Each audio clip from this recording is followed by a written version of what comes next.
Hi friends, எல்லாருக்கும் வணக்கம். இன்றைக்கி அவரைக்காவை எப்படி ஈஸியாக கட் பண்ணுறது அப்படிங்கிறத பற்றி பார்க்கலாம். ரொம்பவும் சீக்கிரமாக டக்குன்னு கட் பண்ணிடலாம் இந்த மெத்தட் யூஸ் பண்ணுறப்ப. அதுக்கு நம்ம எந்த அளவுக்கு நான் உங்களுக்கு அவரைக்காய் தேவையோ அதை எல்லாத்தையும் எடுத்துக்கங்க. ஃபஸ்ட்டு வாஷ் பண்ணி எடுத்துக்கலாம். நம்ம இதில் ஏதாவது பூச்சி இருக்குது அப்படின்னு கண்டுபிடிக்கணுன்னா நீங்கள் கட் பண்ணி பார்க்கணுன்னு அவசியம் இல்லை. ஜஸ்ட்டு சன்லைட்லேயோ இல்லை வெளிச்சத்தில் காமிச்சிங்கனாலே டார்க்காக இருக்கும், அந்த இடம் பூச்சி இருக்குன்னு அர்த்தம். ஸோ அதை கட் பண்ணுறப்ப ஈஸியாக நீங்கள் ரிமூவ் பண்ணிடலாம். நீங்கள் அப்படி கையெல்லாம் தூக்கி கொஞ்சம் லைட் கிடைக்கிற இடத்துல வச்சு பார்த்திங்கனாலே தெரிஞ்சிடும். ஸோ இதேமாரி நம்ம ரப்பர் பேண்ட் போட்டு எல்லாத்தையும் அடுக்கிக்கிறோம். 2 பக்கமும் நார் எடுத்துகிட்டு இந்தமாரி அடுக்கிட்டு அப்புறம் வெட்டுறப்ப பார்த்தீங்கன்னா நீங்கள் யூஸ்வலாக கட் பண்ணுறப்ப 10 மினிட்ஸ் ஆகும்னா 2 மினிட்ஸும் ஆகும். இது காலையில் ஸ்கூல் டைமில் பார்த்திங்கன்னா பசங்களுக்கு வெஜிடபிள் கொடுக்கணுன்னு தோணும், பட் நம்மளுக்கு டைம் இல்லாதனால நம்ம கொடுக்க மாட்டோம்.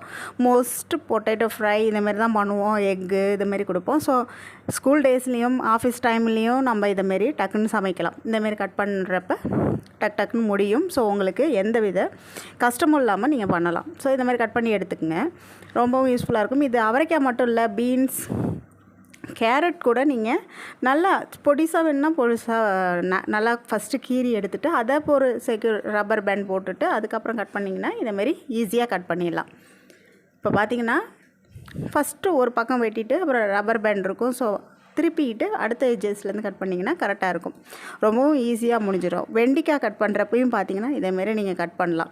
வெண்டைக்காய் கட் பண்ணுறப்ப அது கத்தியில் ஒட்டுனுச்சுன்னா பிசுப்பு தன்மை இருக்கும்ல, ஸோ லைட்டாக ஆயில் தடவிக்கிங்க. கத்தியில் வெட்டுறதுக்கு முன்னாடியே ஆயில் தடவிட்டு வெட்டினீங்கன்னா அது பிசுன்னு ஒட்டாது. ஸோ இந்தமாரி டிப்பெல்லாம் நம்ம சேனலில் நிறைய போடுறோம், கண்டிப்பாக பாருங்கள். ஸோ நான் ரொம்ப ஸ்லோவாக வெட்டுறேன். பட் நீங்கள் உங்களோட நைஃப் நல்லா ஷார்ப்பாக இருந்துச்சுன்னா கடகடன்னு வெட்டிடலாம். என்னோடய நைஃப் வெட்ட மாட்டுது. ஸோ அதனால் நான் ஸ்லோவாக பண்ணுறேன், வீடியோ பர்பஸ்க்காகவும் ஸ்லோவாக பண்ணுறேன். ஸோ இதேமாரி கட் பண்ணி எல்லாத்தையும் எடுத்த பிறகு நம்ம ப்ரான் இறால் வச்சு ஒரு சூப்பர் ரெசிபி பார்க்க போகிறோம். இந்த ரெசிபி பார்த்திங்கன்னா நம்ம மோஸ்ட்டு பார்த்திங்கன்னா பொரியலில் ப்ரான் இறால் யூஸ் பண்ணதில்லை. ஸோ இப்போ அதுதான் ட்ரை பண்ண போகிறோம் இன்றைக்கி. நான் இது எங்கள் அம்மா எனக்கு சொல்லி கொடுத்தது. நீங்கள் கண்டிப்பாக ட்ரை பண்ணுங்கள். புளிக்குழம்பு, வத்த குழம்பு, மீன் குழம்புக்கெலாம் சூப்பராக இருக்கும். ஸோ ஒரு பேன் எடுத்துக்கலாம், அதில் 2 ஸ்பூன் எண்ணெய் ஊற்றிட்டு வடகம், நம்ம தாளிப்பு வடகம் இருக்குல்ல அது போடுங்க. அப்படி இல்லைன்னா கடுகு, உளுத்தம்பருப்பு போட்டு தாளிங்க, கருவேப்பிலை போட்டு தாளிங்க. நான் வடகம் இருக்குது, ஸோ வடகம் போட்டுக்கிறேன். அப்புறம் வெங்காயம் 2த்தையும் போட்டு நல்லா வதக்கிட்டு உப்பு கொஞ்சம் சேர்த்து வதக்கிங்க. வதங்கினோடனே இப்போ நம்ம வெட்டி வச்சுருந்த அவரைக்காய் எல்லாத்தையும் அதில் சேர்த்துக்கலாம். இதை ஒரு 2 பெரட்டி விடுங்க.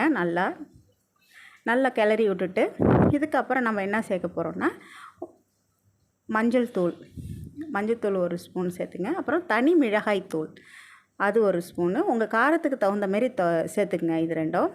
அப்புறம் சீரகத்தூள் சேர்க்கணும். சீரகத்தூள் ஒரு ஸ்பூன் அளவுக்கு சேர்த்துக்குங்க. ஸோ நான் நல்லா நசுக்கி வச்சுருக்கேன், பொடி பண்ணி. நான் மிக்சியில் அரைக்கல, நான் நசுக்கி வச்சுருக்கேன், நல்லா வாசனையாக இருக்குங்கிறதுக்காக.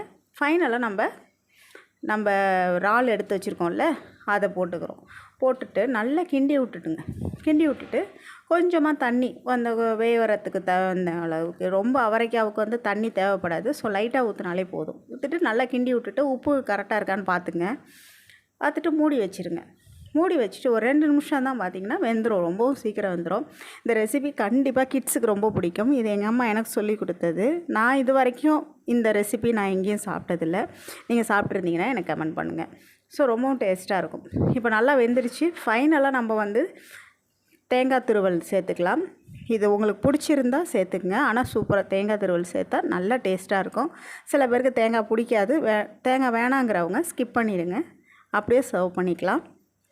தயிர் சாதம், புளிக்குழம்பு, வத்த குழம்பு, நான் சொன்ன மாதிரி மீன் குழம்பு, கருவாட்டு குழம்பு, ஈவன் இறால் குழம்பு எல்லாத்துக்குமே ரொம்ப சூப்பராக இருக்கும்.